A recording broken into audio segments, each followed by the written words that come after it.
Breaking news breaking news breaking news family card সম্পর্কে breaking news রয়েছে। এই ভিডিওটি একটি শুরু থেকে শেষ অবধি দেখার ট্রাই করুন। এই ভিডিওতে আমরা আলোচনা করব রেজাল্ট কবে প্রকাশ করা হবে, কবে থেকে আপনি প্রশিক্ষণ নিতে পারবেন এবং আপনি আবেদন করতে পারবেন কিনা বা আবেদনের সুযোগ রয়েছে কিনা সেই সম্পর্কে বিস্তারিত আলোচনা করব এবং আপনাকে জানিয়ে দেব যে কী কী তথ্য আপডেট রয়েছে। সো ভিউয়ার, আশা করছি আপনি ভালো রয়েছেন এবং ভালোভাবে আজকের অনেকেই যারা ভাইবা পরীক্ষা দিয়েছেন ভালোভাবে দিতে পেরেছেন। সো এখন বিস্তারিত আলোচনা করি। আজকে আবার বিস্তারিত বলা হয়েছে যে সময় বৃদ্ধি করা হয়েছে, অর্থাৎ পুনর্নির্ধারণ ও জরুরি নির্দেশনা দেওয়া হয়েছে যে কিছু সময় বাড়িয়ে দেওয়া হয়েছে। যারা এখনও আবেদন করতে পারেনি তথ্য সংরক্ষণকারী হিসাবে এবং সুপারভাইজার হিসেবে যারা আবেদন করতে চাচ্ছেন তারা কিন্তু আবেদন করতে পারবেন। কতদিন সময় বৃদ্ধি করা হয়েছে বা কত তারিখ পর্যন্ত এই সময়টা থাকবে এবং কত সময় পর্যন্ত এটি চলমান থাকবে সেটি যদি আপনাদের জানিয়ে দিই তাহলে আপনারা বিষয়টি বুঝতে পারবেন।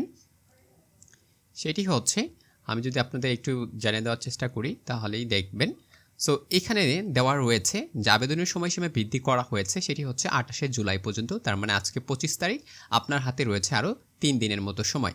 এই 3 দিনে আপনি আবেদন করতে পারবেন। তবে 28শে জুলাই আপনি 12 ঘটিকা পর্যন্ত, অর্থাৎ দুপুর 12টা পর্যন্ত আপনি কিন্তু আবেদন করার সুযোগ পাচ্ছেন। সো যারা এখনও আবেদন করেননি তথ্য সংরক্ষণকারী এবং সুপারভাইজার হিসেবে তারা অবশ্যই আবেদন করবেন। এবার আসি কত তারিখে রেজাল্টটা প্রকাশ করা হবে এমন একটা ধারণা এখানে কিন্তু দিয়ে দেওয়া হয়েছে। বলা হয়েছে তালিকা চূড়ান্তকরণ পুরাতন ও নতুন। যারা আজকে পরীক্ষা দিয়েছে তারা হচ্ছে পুরাতন, আর যারা নতুন হচ্ছে আবেদন করবে আগামীকাল থেকে বা আজকে থেকেই তারা হচ্ছে কিন্তু নতুন হয়ে যাবে। সো নতুন ও পুরাতন সকল আবেদন যাচাই বাছাই পরীক্ষা গ্রহণ করার মাধ্যমে 30শে জুলাই কিন্তু তারা কি বলছে চূড়ান্ত তালিকা তারা নির্বাচন করবে, তা বাধ্যতামূলক করা হয়েছে। তার মানে বোঝা যাচ্ছে 30 তারিখের ভিতরে আপনাদের রেজাল্ট প্রকাশ করা হবে। এখন আপনি রেজাল্টটা কিভাবে জানবেন বা কোথা থেকে আপনি বুঝতে পারবেন যে আপনার রেজাল্ট হয়েছে এবং আপনি টিকেছেন না টিকেননি, বিষয়টা আপনাদের সাথে একটু বিস্তারিত আলোচনা করি। ওকে, এখানে দেখতে পাচ্ছেন চলমান পরীক্ষা এখানে দেওয়া রয়েছে। পরীক্ষা চলমান থাকবে। আজ হচ্ছে 25 বা 26 তারিখে যাদের পরীক্ষার ডেট রয়েছে তারা কিন্তু অবশ্যই 25 তারিখে এবং 26 তারিখে পরীক্ষা দিবেন। আজকে যারা পরীক্ষা দিয়েছেন তাদের তো হয়ে গেছে, যারা আগামীকাল পরীক্ষা দেবেন অবশ্যই পরীক্ষা দেবেন। কী কী প্রশ্ন আসতে পারে বা কী ধরনের প্রশ্ন হবে এমন 2টি প্রশ্ন নিয়ে আমরা কিন্তু ভিডিও ইতিমধ্যে আপলোড করে দিয়েছি। আপনি যদি না দেখে থাকেন অবশ্যই সেই ভিডিও 2টি দেখে যাবেন এবং তাহলে আপনার প্রাথমিক একটা ধারণা হবে এবং আপনি নিজেকে ওইভাবে প্রস্তুত করতে পারবেন। সো পরীক্ষা চলাকালে কী কী বলা হয়েছে, কী কী করতে হবে সেটাও তারা বলে দিয়েছে। একবারে পরীক্ষা নিতে চাইলে কী কী করতে হবে এগুলো অনেক দেওয়া রয়েছে। পরীক্ষা পদ্ধতি আসলে কেমন হবে অনেকে জানতে চেয়েছেন। সো এখানে সুন্দর করে বলে দিয়েছে কোনো ধরনের লিখিত পরীক্ষা গ্রহণ করা হবে না, শুধুমাত্র প্র্যাকটিক্যাল হবে, মৌখিক হবে এবং জিপে নম্বরের ভিত্তিতে আপনাকে নির্বাচন করা হবে। অনেক জায়গায় শুনতেছি বা দুর্নীতি হচ্ছে বলে এমন শব্দ এসেছে।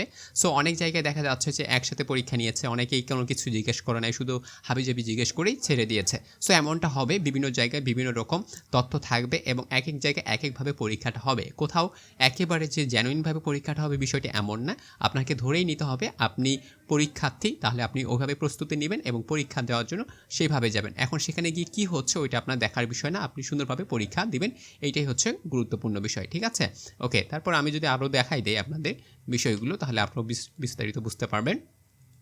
সেটি বলা হয়েছে প্রশিক্ষণ ও পরবর্তী কার্যক্রম কবে হবে। প্রশিক্ষণ ও পরবর্তী কার্যক্রম কবে শুরু হবে এটা কিন্তু তারা নোটিশের মাধ্যমে জানিয়ে দিবে। সো যখন নোটিশ প্রকাশ হবে আমরা অবশ্যই ভিডিওর মাধ্যমে আপনাদের জানিয়ে দেওয়ার চেষ্টা করব যে আপনার প্রশিক্ষণ কবে শুরু হচ্ছে, আপনি কবে থেকে প্রশিক্ষণ নিতে পারবেন।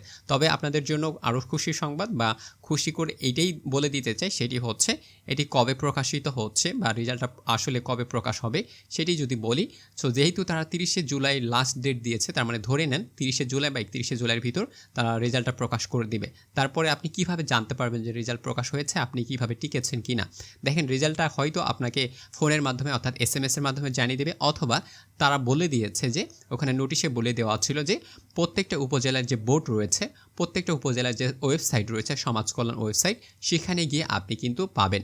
সো আপনি যে উপজেলার শিক্ষার্থী বা যে উপজেলার পরীক্ষার্থী সেই উপজেলার ওয়েবসাইটে গিয়ে আপনি সার্চ করবেন যে ওখানে কি সুন্দর একটা PDF তারা দিয়ে দিবে যে কারা কারা জয়ী হয়েছেন বা কারা কারা টিকে গেছেন, তারা কিন্তু জানতে পারবেন। আর যাদের SMS আসবে না বা ওই ধরনের কোনো কিছু আসবে না তাহলে ধরেই নেবেন যে আপনি সেখানে টিকেন নাই বা কোনো কারণে কোনো কিছু একটা হয়েছে। সো বিষয়টি আশা করি আপনাদের কাছে ক্লিয়ার হয়ে গেছে।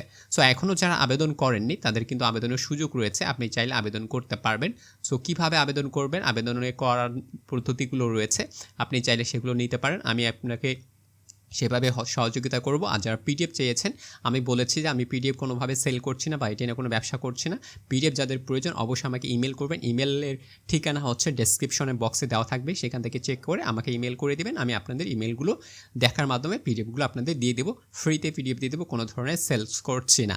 সো ভিউয়ার্স, আশা করি আপনারা বুঝতে পারছেন। যদি কোনো ধরনের কমেন্ট থাকে, কোনো ধরনের প্রশ্ন বা জিজ্ঞাসা থাকে, অবশ্যই কমেন্টে জানিয়ে দেবেন, সেগুলো উত্তর দেওয়ার চেষ্টা করব। সো ভালো থাকবেন, সুস্থ থাকবেন, পরবর্তী আপডেটের জন্য অপেক্ষা করবেন। Thank you very much.